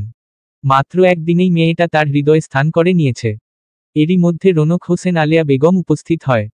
রোজা তাদেরকে দেখা মাত্রই দৌড়ে গিয়ে দুজনকে জড়িয়ে ধরে। কিছুক্ষণ তাদের সাথে কুশলাদি বিনিময় করার পর রোজাকে স্টেজে নিয়ে বসিয়ে দেওয়া হয়। তাদের বিয়েটা যেহেতু হুট করে হয়ে গিয়েছে, একমাত্র ছেলের বিয়েতে তেমন কিছুই করতে পারেননি নাজিম তালুকদার, তাই তো রিসেপশনে বিন্দুমাত্র ত্রুটি রাখেননি তিনি। তালুকদার ভিলা নতুন সাজে সজ্জিত হয়ে যেন নতুন এক রূপ পেয়েছে। চারিদিকে হরেক রকমের ফুল, লতাপাতা, রঙিন কাপড়, লাইট, স্ট্রিং ল্যান্টার্ন দিয়ে ডেকোরেশন করা হয়েছে। বরকনের জন্য রাজকীয় আসনের ব্যবস্থা করা হয়েছে। রোজার দু চোখ নিভ্রাকে খুঁজে চলেছে। কিন্তু সকালের ঘটনার পর নিভ্রার দেখা মিলছে না। মেয়েটার জন্য বড্ড খারাপ লাগে রোজার। এরই মধ্যে লাইট অফ হয়ে যায়। অমানিসা অন্ধকারে ছেয়ে যায় গোটা বাড়ি। প্যানিক করতে থাকে রোজা। ঘেমে নিয়ে একাকার হয়ে যায়। অন্ধকারে বড্ড ভয় হয় তার। পুরনো কিছু স্মৃতি চোখের সামনে ব্লার হয়ে ওঠে। রোজা চিৎকার করতে যাবে তার আগেই সিঁড়ি থেকে আবছা আলো ভেসে আসে। উপস্থিত সকলের চোখ সিঁড়ির দিকে আবদ্ধ হয়ে যায়। সিঁড়ি দিয়ে নামছে লুঙ্গি পরিহিত নিষ্প্রভ তালুকদার। সাথে নিভ্রাও রয়েছে। নিভ্রার পরনে ওয়েস্টার্ন ড্রেস। বেশ লাগছে দেখতে। নিষ্প্রভকে লুঙ্গি পরতে দেখে সকলে যেন বেশ মজা পায়। টিনেজাররা একযোগে নিষ্প্রভ নিষ্প্রভ বলে উল্লাসে মেতে উঠে সবাই। ভাবখানা এমন যেন সে কোন সেলিব্রিটি। নিষ্প্রভও বেশ এনজয় করছে ব্যাপারটা। এরপর শুরু হয় ফটোশ্যুট। নিষ্প্রভ মুখে হাসি ঝুলিয়ে রোজার উন্মুক্ত কোমরে হাত দিয়ে রোজাকে নিজের কাছে টেনে নেয়। কোমরে শক্ত পুরুষালী হাতের স্পর্শ পেতেই কেঁপে উঠে রোজা। দাঁড়িয়ে যায় শরীরের সমস্ত লোমকূপ। রোজা ভীত নয়নে নিষ্প্রভের পানে চায়। নিষ্প্রভের চোখে চোখ পড়তেই রোজা নিজের কোমর থেকে নিষ্প্রভের হাত সরিয়ে দেওয়ার চেষ্টা করে বলল, তোমাকে বারবার বলেছিলাম আমাকে তুমি টাচ করবে না। এরপরও তুমি কোন সাহসে আমার গায়ে হাত দিয়েছ? তোমার হাত ভেঙে গুড়িয়ে দিব বলে দিলাম। নিষ্প্রভ রোজাকে আরো কাছে টেনে নিয়ে আসে। তাদের মধ্যে দূরত্ব নেই বললেই চলে। একজনের গরম নিঃশ্বাস অন্যজনের উপর আছড়ে পড়ছে। নিষ্প্রভের কাজিন রোমান্টিক গান প্লে করে দেয়। নিষ্প্রভ রোজাকে নিয়ে গানের তালে তালে নাচতে থাকে। তাদের এমন মিষ্টি মুহূর্তগুলো ক্যামেরায় বন্দী হয়ে যায়। তাদের নাচ শেষ হতেই করতালিতে মুখরিত হয়ে উঠে চারিপাশ। রোজা হই হুল্লোড় একদমই পছন্দ করে না। এত মানুষের সমাগম, লাইট, ক্যামেরা, সব মিলিয়ে রোজার অস্বস্তি লাগে। রোজা স্টেজ থেকে নামতে গেলেই নিষ্প্রভের কাজিন ইলিন রোজাকে বাধা দিয়ে বলল, বুমনি তুমি কোথায় যাচ্ছ? আমার ভালো লাগছে না, আমি রুমে যাচ্ছি। কি বলো? অনুষ্ঠানের এখনো তো কিছুই হলো না, আর এরই মধ্যে তুমি চলে যাচ্ছ? আমার খুবই খারাপ লাগছে। তোমরা এনজয় করো। ইলিন রোজার কথা আমলে না নিয়ে রোজাকে তার আসনে বসিয়ে দিয়ে বলল, জানো বুমনি, নিষ্প্রভ ভাইয়া অনেক ভালো গান করে। ভাইয়ার কণ্ঠে গান শুনলে দেখবে তোমার খারাপ লাগা এক নিমিষেই দূর হয়ে যাবে। অগত্যা রসর ও জ আকার সেখানেই বসে থাকে। ইলিন এসে নিষ্প্রভের কাঁধে হাত রেখে বলল, ব্রো আজকের এই বিশেষ দিনে একটা গান হয়ে যাক।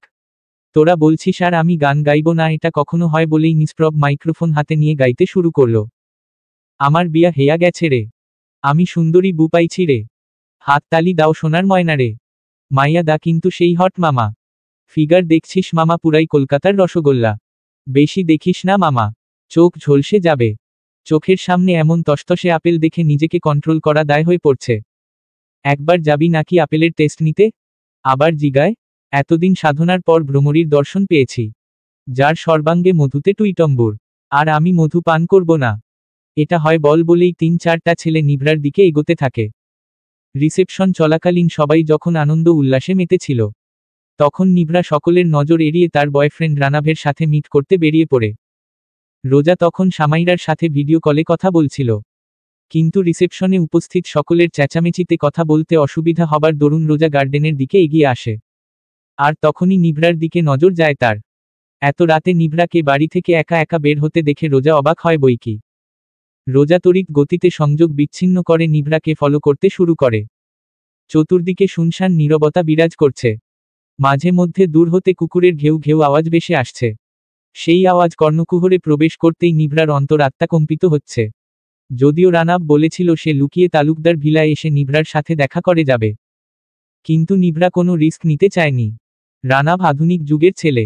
মদ, গাঁজা, ইয়াবাসহ সকল প্রকার নেশা দ্রব্য তার কাছে ভাত মাছ স্বরূপ। একসাথে একাধিক রিলেশনশিপে জড়িত সে। তবুও নিভ্রা রানাব বলতে পাগল প্রায়। মূলত রানাভের এমন ক্যারেক্টার দেখেই তার প্রতি অবশেষড হয়ে পড়ে নিদ্রা। যদিও তার পরিবারের কেউই রানাব সম্পর্কে অবগত নয়। সে খুব ভালো করেই জানে রানাবকে কখনোই তার পরিবার মানবে না। তাই তো সকল ভয়কে জয় করে নিভ্রা দুরু দুরু বুকে হেঁটে চলেছে তার প্রিয় মানুষের বদনখানি একটাবার দেখার আশায়। কিন্তু কয়েক কদম এগিয়ে যেতেই ইনটক্সিকেটেড ছেলেদের খপ্পরে পড়ে নিভ্রা। তাদের নোংরা কথাবার্তা শুনে গা গুলিয়ে আসে নিভ্রার। সেই সাথে অজানা শঙ্কায় কম্পিত হয় সর্বাঙ্গ। গাত্রে ঘামের সৃষ্টি হয়। নিভ্রা কম্পিত হাতে রানাবকে কল করার জন্য ফোন বের করতেই ছেলেগুলো নিভ্রার হাত থেকে ফোন কেড়ে নেয়। ততক্ষণে রোজাও ঘটনাস্থলে পৌঁছে যায়। নিভ্রাকে হ্যারাসমেন্টের শিকার হতে দেখে কণ্ঠনালী শুকিয়ে যায় তার। রোজা কি করবে কিছুই বুঝে উঠতে পারে না। ছেলেগুলোর মুখোমুখি দাঁড়ানোর স্পৃহা নেই তার। তবুও রোজা নিভরার সামনে ঢাল হয়ে দাঁড়ায়।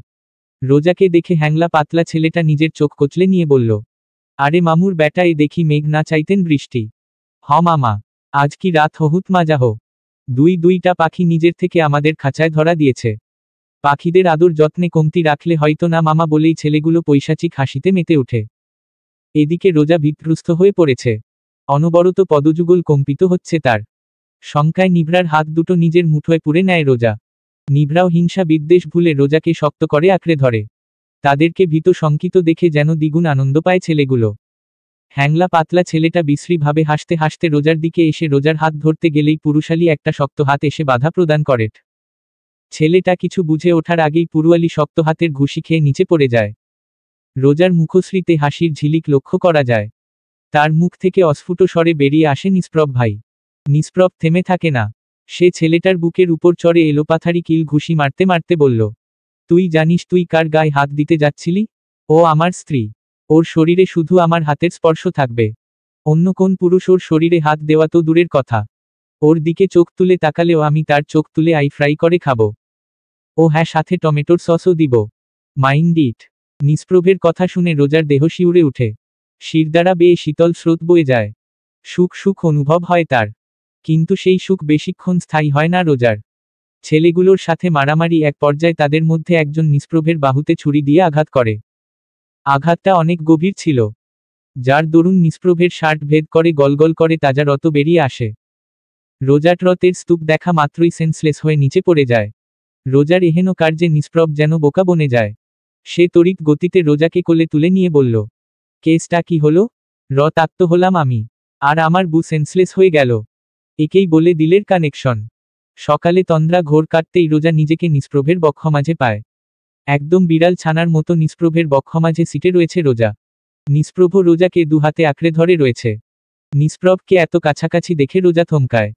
কিন্তু পরক্ষণেই দেখে নিষ্প্রভ তার কাছে যায়নি, বরং সে নিজেই নিষ্প্রভের কাছে এসেছে। রাতে রোজার সেন্স ফেরার পর যখন নিষ্প্রভের হাতে রকমাখা ব্যান্ডেজ দেখে, তখন আবারও প্যানিক করতে থাকে। অগত্যা নিষ্প্রভ রোজাকে একা রেখে অন্য কক্ষে এসে নিদ্রা যায়। মধ্যে রজনীতে রোজার দুঃস্বপ্ন দেখে তন্দ্রা ঘোর কাটে। ভয়ে সিটিয়ে যায় রোজা। নিজ কক্ষ ছেড়ে নিষ্প্রভের কক্ষে এসে নিষ্প্রভকে আঁকড়ে ধরে। নিষ্প্রভ কোলবালিশ মনে করে রোজাকে নিজের কাছে টেনে নেয়।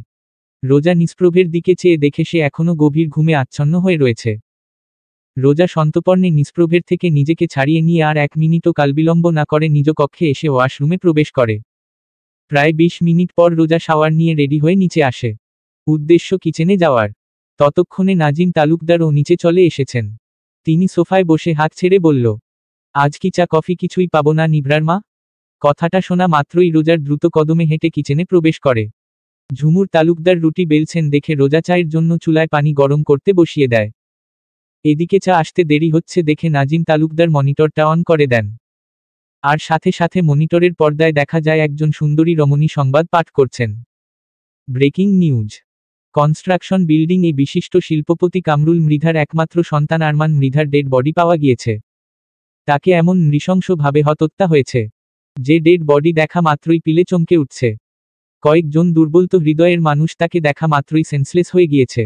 তাদের অবস্থাও আশঙ্কাজনক। ঘটনাস্থল থেকে আমরা জানতে পেরেছি আরফান তার বিয়ের দিন কনের বাড়ি থেকে নিখোঁজ হয়ে যায়। নিখোঁজ হওয়ার প্রায় 48 ঘণ্টা পরে তার মরা দেহের সন্ধান মিলেছে। ইন্টেলিজেন্স ডিপার্টমেন্ট আরমান মৃধার হত্যাকাণ্ডের তদন্ত করছে। আশা করছি আমরা খুব শীঘ্রই নিকে দেখতে পাব। রোজা চা নিয়ে নাজিম তালুকদারের কাছে আসছিল। মনিটরের পর্দায় আরমানের ডেড বডি দেখে তার হাত থেকে চায়ের কাপ নিচে পড়ে যাওয়ার সাথে সাথে রোজাও সেন্সলেস হয়ে নিচে পড়ে যায়। মনিটরের পর্দায় আরমানের ডেড বডি ব্লার করে রাখা হয়েছে। সেই সাথে আরমানের একটা স্পষ্ট ছবিও দেখা যাচ্ছে। নাজিম তালুকদার চোখে চশমা দিয়ে ছবিটা ভালো করে দেখে বলল, আরে এটা তো সেই ছেলে যার সাথে রোজা মায়ের বিয়ে হবার কথা ছিল। আমরা তো ভেবেছিলাম আরমান অন্য কোন মেয়ে নিয়ে পালিয়ে গিয়েছে। তার মানে কি আরফান নিজে থেকে নিখোঁজ হয়নি? তাকে কেউ কিডন্যাপ করেছিল? কিন্তু কেন? আর কে বা এমন নৃশংসভাবে করল আরমানকে? বুও বুড়ে, চোখ খোল না বু। বিয়ের সবে মাত্র 2টা দিন পার হয়েছে। এরই মধ্যে বারবার সেন্সলেস হয়ে যাওয়া তো ভালো কথা নয়। শুনেছি মেয়েরা প্রেগন্যান্ট হলে সময়ে অসময়ে ধপাস ধপাস করে সেন্সলেস হয়ে যায়। কিন্তু আমি $1,000,000 শিওর আমি এখনো তোকে একটা চুমুও দেইনি। তাহলে কেমনে কি? তোর বারবার সেন্সলেস হয়ে যাওয়ার কারণ কি? নিষ্প্রভের এমন লাগামহীন কথাবার্তা শুনে নাজিম তালুকদার গলা খাকারি দিয়ে বলল, তুই কি কোনদিনও মানুষ হবি না নিষ্প্রভ? মানুষ ছাড়া আমাকে কি গরু মনে হয় তোমার? গরু হলে নিশ্চয় গোয়ালে থাকতাম, তোমার এই রাজপ্রাসাদে থাকতাম না। আর তুমি যে লোক, নিজের ছেলেকেই নিজের বাড়িতে থাকতে দিতে চাও না, সেখানে গরুকে থাকতে দেওয়ার প্রশ্নই আসে না। দেখতে পারছিস মেয়েটা অসুস্থ, এরপরও আননেসেসারি কথা বলে চলেছিস। বুটা যখন আমার, তখন তোমাদের সবার থেকে টেনশনটাও আমারই বেশি বাবা। যখন রোজাকে সেন্সলেস হয়ে নিচে পড়ে যেতে দেখলাম, তখন আমার কেমন যে লেগেছিল, সেটা তোমাকে বলে বোঝাতে পারবো না বাবা। আমার মনে হচ্ছিল আমি সিঁড়ি বেয়ে হেঁটে আসিনি, উড়ে এসে এখানে পড়েছি। এত ননস্টপ বকবক না করে হয় মেয়েটার চোখে মুখে পানির ছিটা দে, না হলে ডক্টরকে কল কর বলেই রাগে গোজগোজ করতে করতে বেরিয়ে গেলেন নাজিম তালুকদার। তিনি যেতেই নিষ্প্রভ পানি এনে রোজার চোখে মুখে ছিটা দিয়ে মুখে হালকা চাপড় মেরে বলল, গিন্নি, এই গিন্নি, চোখ খোল না প্লিজ, আমার খুব টেনশন হচ্ছে। চোখে মুখে পানির ছিটা পেতেই ধরফড় করে উঠে বসে রোজা। নিষ্প্রভ কিছু বুঝে ওঠার আগেই রোজা নিষ্প্রভকে জড়িয়ে ধরে তার বক্ষে মিশে যায়। মুখশ্রীতে এখনো শঙ্কা বিরাজ করছে। নিষ্প্রভ রোজাকে আশ্বাস দিয়ে বলল, টেনশন করিস না গিন্নি, আমি আছি তো। নিষ্প্রভের কথায় ভরসা পায় রোজা। সে এই 2 দিনে রিয়েলাইজ করেছে যে নিষ্প্রভ পাগলামি করলেও তার প্রতি বড্ড পসেসিভ। সে আর যাই হোক রোজার কোনো ক্ষতি হতে দিবে না ভাবতেই রোজার ঠোঁটের কোণে এক চিলতে হাসি ফুটে ওঠে। ততক্ষণে নাজিম তালুকদার ডক্টর নিয়ে এসেছেন। ডক্টর রোজার চেকআপ করে বললেন, ভয়ের কোনো কারণ নেই, তবে বৌমার খাওয়া দাওয়ার প্রতি একটু নজর দেওয়া উচিত। ভয় আর উইকনেস থেকে সেন্সলেস হয়ে গিয়েছে। আমি কিছু ঔষধ লিখে দিচ্ছি, এগুলো ওকে নিয়মিত খাইয়ে দিবেন। ওকে ডক্টর, চলুন আপনাকে এগিয়ে দিয়ে আসি বলে নিষ্প্রভ ডক্টরকে নিয়ে বেরিয়ে পড়ে। ঝুমুর তালুকদার গরম দুধ ডিম সিদ্ধ নিয়ে এসে রোজার সামনে রেখে বলল, এগুলো তাড়াতাড়ি শেষ করো। হোস্টেলে কি সব ছাইপাশ খেয়ে খেয়ে শরীরের এই অবস্থা করেছ? আমার বাড়িতে এসব চলবে না বাপু। বাড়িতে তোমার কোন কাজকর্ম নেই, শুধু মন দিয়ে পড়াশোনা করবে, আর 3 বেলা নিয়মিত খাবে। নিয়মের হেরফের হলে আমি ভুলে যাব তুমি আমার ছেলের বউ। হাতের কাছে যা পাবো তাই দিয়ে কিন্তু খুব মার মারব। ঝুমুর তালুকদারের কথাগুলো মনে গেঁথে যায় রোজার। রোজা দুহাতে ঝুমুর তালুকদারকে আঁকড়ে ধরে বলল, কতগুলো বছর হলো এক বেলা না খেয়ে থাকলেও মা আসেনি, আদর করে ভাত মেখে খাইয়ে দেয়নি, বলেনি না খেয়ে শরীর খারাপ করলে তোকে খুব মারব। মায়ের আদর শাসন বড্ড মিস করি আমি। কে বলেছে তোমার মা নেই? আমি কি তোমার মা নই? নাকি আমাকে মুখে মা বললেও মন থেকে মা বলে মেনে নিতে পারোনি? এই বাড়িতে আসার পর আপনার মধ্যে আমি আমার মাকে খুঁজে পেয়েছি। জানেন আমার মাও ঠিক ছোটবেলায় এইভাবেই আমাকে বকা দিত, আবার কিছুক্ষণ পর বুকে টেনে নিয়ে আদর করত, নিজে হাতে খাইয়ে দিত। যদিও বাবা কখনোই আমাকে মায়ের অভাব বুঝতে দেয়নি, কিন্তু মা তো মাই হয়। মায়ের সাথে কি অন্য কারো তুলনা চলে? মা মেয়ের মধ্যে আপনি শব্দটা বড্ড বেমানান, কেমন যেন পর পর একটা ভাইব পাওয়া যাচ্ছে। সো এখন থেকে নো আপনি, অনলি তুমি। ওকে মা, তাড়াতাড়ি খেয়ে রেডি হয়ে নাও, আজকে তোমাদের রৌনক প্যানেলে যাওয়ার কথা। ভাইজান তোমাদের পথ চেয়ে বসে আছেন। আমি দুধ ডিম কিছুই খাবো না মা, ডিম পোচ ছাড়া সিদ্ধ ডিম খেতে পারি না। এগুলো তুমি নিয়ে যাও মাঠ। কেমন ব্যাড স্মেল আসছে, গা গুলিয়ে আসছে আমার। এবার কিন্তু মাইর দিব বলে দিলাম। ডক্টর কি বলে গেল শুনিসনি? সব খেতে হবে তোর বলেই ঝুমুর তালুকদার রোজার মুখে সিদ্ধ ডিম পুড়ে দিলেন। নিভরা রানাভের সাথে ফোনে কথা বলতে বলতে নিচে নামছিল। ঝুমুর তালুকদার আর রোজার এমন দৃশ্য দেখে পদযুগল থেমে যায় তার। নিভরা তড়িৎ গতিতে কল কেটে দিয়ে মনে মনে বলল, না, আর সহ্য করতে পারছি না। এই মেয়েটা দেখছি আমার পাপা মম দাদু ভাইয়া সবাইকে বশ করে নিয়েছে। একটা বাইরের মেয়ের জন্য আমার পাপা আমার গায়ে হাত তুলেছে। আর মমকে দেখো নিজের মেয়ে খেয়েছে কি খায়নি, সেটা নিয়ে কোনো মাথা ব্যথা নেই তার। অথচ একটা বাইরের মেয়েকে গালে তুলে খাইয়ে দিচ্ছে। অন্যের মেয়ের জন্য দরদ উথলে পড়ছে একদম। Oh God, I just can't take this anymore. আমার চুপ থাকলে চলবে না, কিছু একটা করতে হবে, করতেই হবে। রোজা রুমে এসে নিজের লাগেজ গুছাতে ব্যস্ত হয়ে পড়ে। তখনই নিষ্প্রভ হতদন্ত হয়ে ছুটে এসে রোজাকে সোফায় বসিয়ে দিয়ে নিজেই লাগেজ গুছাতে শুরু করে। রোজা তড়িৎ গতিতে ছুটে এসে নিষ্প্রভের হাত থেকে তার পোশাক মেরে ছিনিয়ে নিয়ে পেছনে লুকিয়ে ফেলল। রোজার এহেন কার্যে কপালে ভাঁজ পড়ে নিষ্প্রভের। নিষ্প্রভ রোজার পেছনে উকি দিয়ে বলল, দেখি কি লুকিয়েছিস তুই? তোমার দেখতে হবে না, দেখা বলছি। আরে কি করছোটা কি তুমি? তোর কাজে হেল্প করছি। তোমার হেল্পের কোনো প্রয়োজন নেই আমার। আমার নিজের কাজ নিজে করতে জানি আমি। নিষ্প্রভ রোজার দুই বাহু ধরে সোফায় বসিয়ে দিয়ে বলল, তুই অসুস্থ গিন্নি। গতকাল দুইবার সেন্সলেস হয়ে গিয়েছিস। এই অসুস্থ শরীর নিয়ে তোর কিছু করতে হবে না। আমি আছি তো। আমি সবটা গুছিয়ে দিচ্ছি। হাজার হোক বুটা তো আমার। টেনশনও আমার।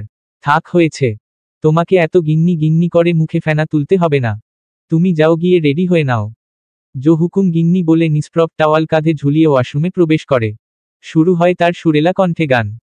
রোজা নিষ্প্রভের শার্ট প্যান্ট ঘড়ি ওয়ালেট সবটা গুছিয়ে বিছানার উপর রেখে দিয়ে বলল, পাগল একটা। প্রায় 20 মিনিট পর নিষ্প্রভ ওয়াশরুম থেকে বের হয়। রোজা তখন চোখে কাজল দিচ্ছিল। মিররে নিষ্প্রভকে দেখে থমকে যায় সে। নিষ্প্রভের পরনে শুধুমাত্র একটা টাওয়াল রয়েছে, যেটা নাভির নিচ বরাবর গিট দেওয়া। ফর্সা শরীরে গোসলের পানি মুক্ত দানার মতো চকচক করছে। সেই সাথে ফুটে উঠেছে অসংখ্য কালসিটে দাগ। সেদিকে নজর পড়তেই বুক ধুক করে উঠে রোজার। রোজা হতদন্ত হয়ে ছুটে এসে বলল, তোমার শরীরে এগুলো কিসের চিহ্ন নিষ্প্রভ ভাই? রোজার প্রশ্নে হতচকিত হয়ে যায় নিষ্প্রভ। সে তড়িৎ গতিতে পরনের টাওয়াল খুলে গায়ে জড়িয়ে নেয়। I want divorce. হোয়াট? ইংরেজি বোঝ না? বলছি আমার ডিভোর্স চাই। ডিভোর্স চাই মানে? ডিভোর্স কি হাতের মোয়া যে চাইলেই পাওয়া যায়? ডিভোর্স ফাইল করতে এক্স্যাক্ট রিজন লাগে। কমপক্ষে 6 মাস সময়ের প্রয়োজন হয়। তাছাড়া তুই কেন ডিভোর্স দিতে চাস? উকিলের কাছে গিয়ে কি বলবি? বলবি যে আমার বরের বারবার টাওয়াল খুলে যায়, তাই আমি আমার বরকে ডিভোর্স দিতে চাই। এটাই আমাকে ডিভোর্স দেওয়ার এক্স্যাক্ট কারণ তোর? তুমি ছোট বাচ্চা নও নিষ্প্রভ ভাই।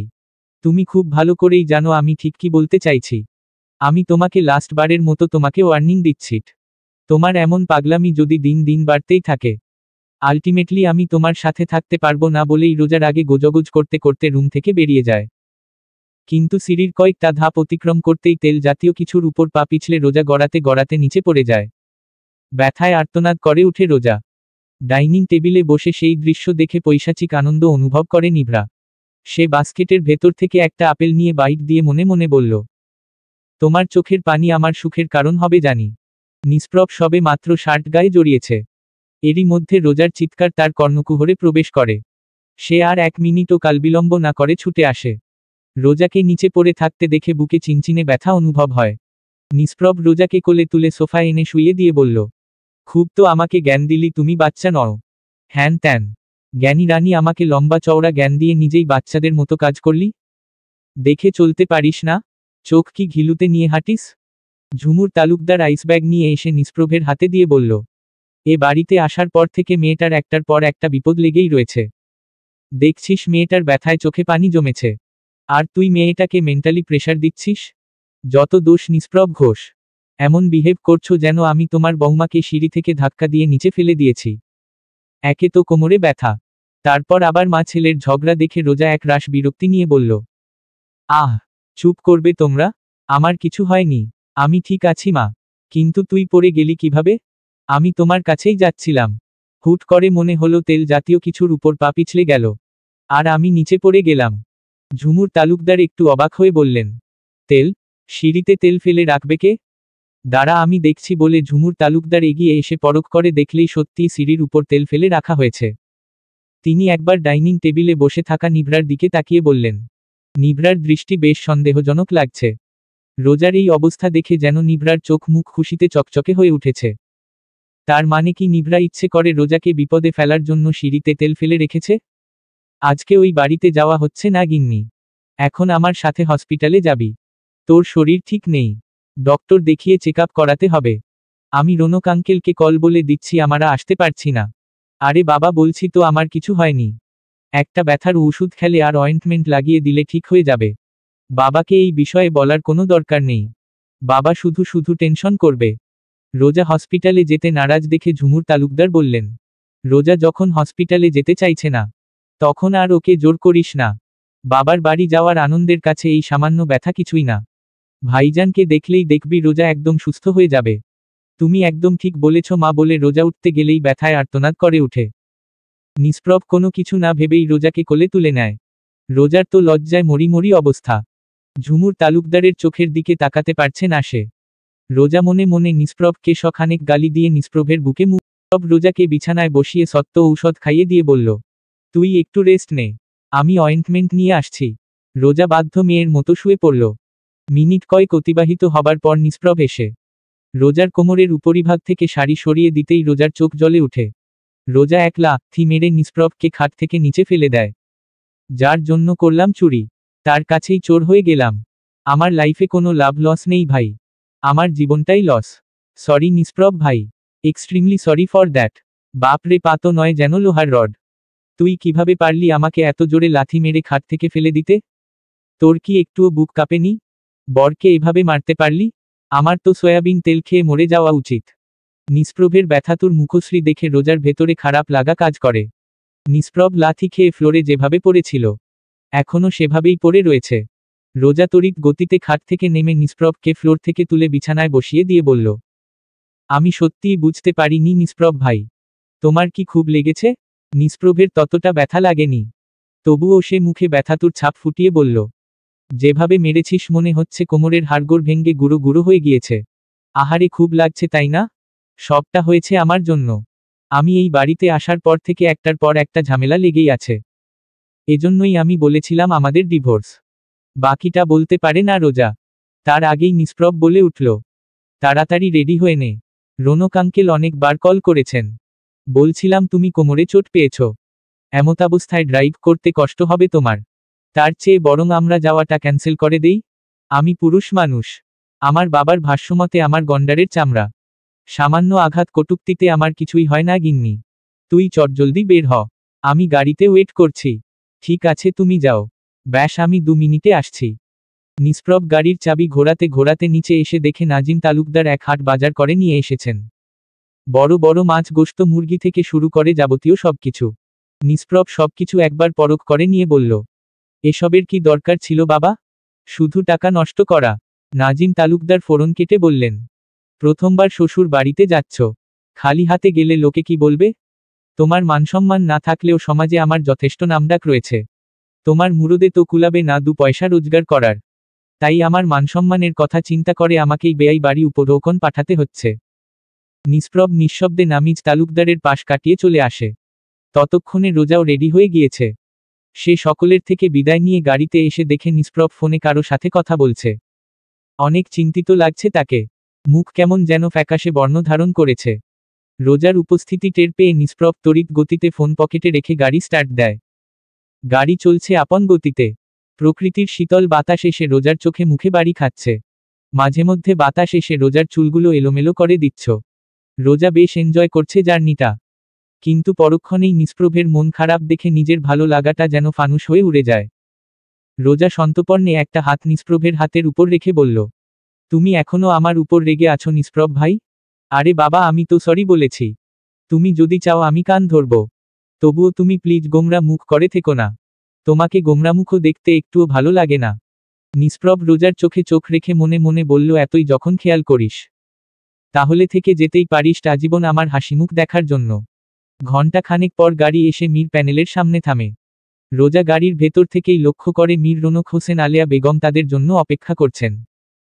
রোজা গাড়ি থেকে নেমে আলেয়া বেগমের সাথে কুশলাদি বিনিময় করে মীর রৌনক হোসেনকে জড়িয়ে ধরে কান্না করে দেয়। মেয়েকে মাত্র একটা রাত দেখেনি, অথচ রৌনক হোসেনের কাছে মনে হচ্ছে তিনি যেন যুগ যুগ মেয়ের থেকে আলাদা ছিলেন। তিনি রোজাকে বুকের সাথে মিশিয়ে নিয়ে কপালে আলতো চুমু দিয়ে বললেন, পুতুল, এভাবে কান্না করছিস কেন মা? বাবারা যে চাইলেও মেয়েকে সারা জীবন নিজের কাছে রাখতে পারে না। বাবারা বুকে পাথর চাপা দিয়ে তাদের অতি আদরের মেয়েকে অন্যের হাতে তুলে দেয়। তোর ভাগ্যে ভালো যে তুই এক বাবা ছেড়ে গিয়ে অন্য বাবা পেয়েছিস। দেখবি নাজিম তোকে আমার থেকেও বেশি ভালোবাসবে। তখন আর এই বুড়ো বাপের কথা তোর মনে পড়বে না। এতক্ষণ বাবা মেয়ের আবেগঘন মুহূর্ত দূরে দাঁড়িয়ে দেখছিল নিষ্প্রভ। নিষ্প্রভের দিকে নজর পড়তেই রৌনক হোসেন রোজাকে বুক থেকে তুলে রোজার চোখের পানি মুছে বলল, দেখছিস পুতুল তোর বুড়ো বাপের কাণ্ড? নতুন জামাইকে বাড়ির বাইরে দাঁড় করিয়ে রেখেছে। তুমি কিছু মনে করো না বাবা, অতি আদরের মেয়ে তো। দেখেই আবেগী হয়ে উঠেছি। It's okay uncle, I have no problem. আপনারা প্লিজ কন্টিনিউ করেন। নিষ্প্রভ এভাবে ঠেস দিয়ে কথা বলাতে একটু ভড়কে যায় রৌনক হোসেন। তিনি মুচকি হেসে বললেন, অনেকক্ষণ দাঁড়িয়ে রয়েছ, ভেতরে চলোট বাবা। যথা আজ্ঞা বলে নিষ্প্রভ বাড়ির ভেতরে প্রবেশ করে। বাড়ির হেল্পিং হ্যান্ড রেশমি নিষ্প্রভের হাত থেকে লাগেজ নিয়ে একটা মিষ্টি হাসি উপহার দেয়, যেটা চোখ এড়িয়ে যায় না রোজার। রোজা নিষ্প্রভকে নিজের রুমে নিয়ে আসে। তারা দুজনে ফ্রেশ হয়ে নিচে এসে দেখে ডাইনিং টেবিল হরেক রকমের খাবার দ্বারা পরিপূর্ণ হয়েছে। নতুন মেয়ে জামাই আসা উপলক্ষে রোজার খালামণি নিশিতা নিজে হাতে সব রান্না করেছেন। রোজা এসে চেয়ারে বসতেই পেছনে থেকে দুইটা হাত এসে রোজার চোখ আটকে নেয়। মেয়েটার পারফিউমের গন্ধ নাকে যেতেই রোজার বুঝতে বাকি রয় না যে মেয়েটা আর কেউ নয়, স্বয়ং তার রুমমেট সামাইরা।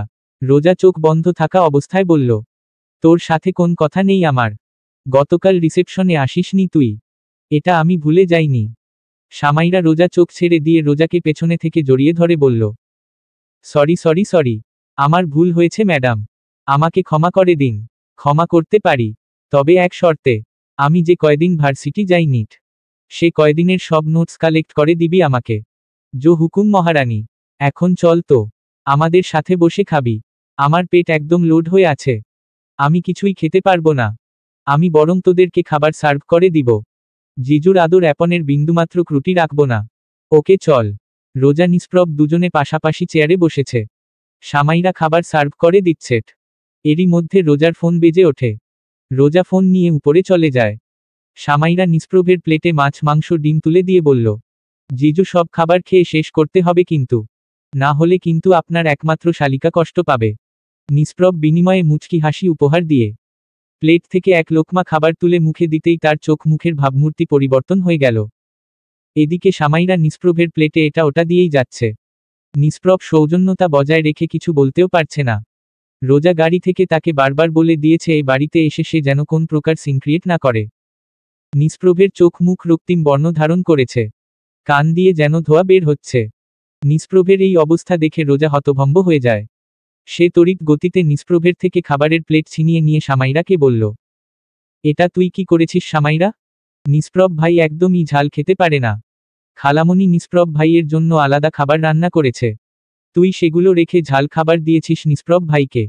সরি রে, আমি সত্যিই জানতাম না। Extremely sorry.